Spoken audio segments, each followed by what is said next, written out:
Eurovision. Russia banned from competing at 2022 Song Contest. Russia will no longer be allowed to participate in this year's Eurovision Song Contest, the European Broadcasting Union has said. The EBU, which produces the event, said Russia's inclusion could bring the competition into disrepute, in light of the unprecedented crisis in Ukraine. Russia launched an attack on its neighbor Ukraine in the early hours of Thursday. Western governments have ramped up international sanctions in response.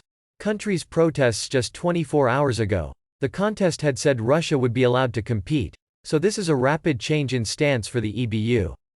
It follows the announcement that football's 2022 Champions League final would be played in Paris, after Russia was stripped of the match following the invasion of Ukraine. F1's Russian Grand Prix, due to take place in Sochi in September, was also cancelled. Earlier this week, Ukrainian broadcaster UA PBC urged the EBU to suspend Russia's Eurovision membership and ban it from the contest. State broadcasters from countries including Iceland, Finland, Norway and the Netherlands had called for Russia to be banned from the contest. Finland said if Russia took part, it would not send a representative to the contest in Turin in May. View original tweet on Twitter. The EBU said it remained dedicated to protecting the values of a cultural competition which promotes international exchange and understanding, brings audiences together, celebrates diversity through music and unites Europe on one stage. UK Culture Secretary Nadine Dorries tweeted, "Eurovision stands for freedom, unity and respect between countries, watched and enjoyed by tens of millions around the world. Glad to see Eurovision taking action and kicking Russia out." The 66th edition of Eurovision is due to take place in Turin, after Italian rock band Måneskin won the 2021 contest. Russia had not announced its act for the contest, which it last won in 2008 with Dima Bilan singing Believe.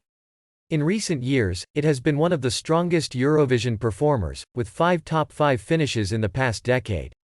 Ukraine has selected hip-hop trio Kalush Orchestra, whose song Stefania was written as a tribute to their mothers.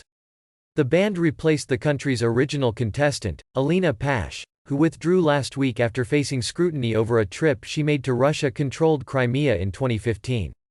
While there is no suggestion Pash entered Crimea from Russia, she said the controversy over her visit had overshadowed her participation in the contest. The Ukrainian government considers people who enter the territory via Russia to have crossed the border illegally. Tensions between Russia and Ukraine have overshadowed previous editions of the song contest. Russia were favorites to win the competition in 2016, until Ukrainian singer Jamala stole a last-minute victory with a song that depicted the deportation of Crimean Tatars by Joseph Stalin in 1944, a horrific chapter the nation's parliament has described as tantamount to genocide. The lyrics were widely interpreted as a criticism of Russia's annexation of Crimea in 2014. Jamala, who is herself a Crimean Tatar, appeared to confirm the link when she told the press, "The main message is to remember and to know this story. When we know, we prevent." On the path to victory, her song picked up several important votes from former Soviet countries who have traditionally voted for Russia. Eurovision expert John Kennedy O'Connor called the result a pointed slap in Russia's face. A year later, Russian contestant Julia Samoylova was blocked from entering Ukraine, which was hosting the competition, because she had reportedly toured Crimea without entering it through the border with the Ukrainian mainland. Russian television station Channel 1 then announced it would not broadcast the contest or take part. Jamala has now called on Eurovision fans not to ignore Russia's actions in Ukraine. "I don't know how this is possible, but they bombed peaceful people," she said in an Instagram video. "Please support Ukraine. Stop Russian aggression." If you like this video, don't forget to subscribe my channel and press bell icon button for more videos.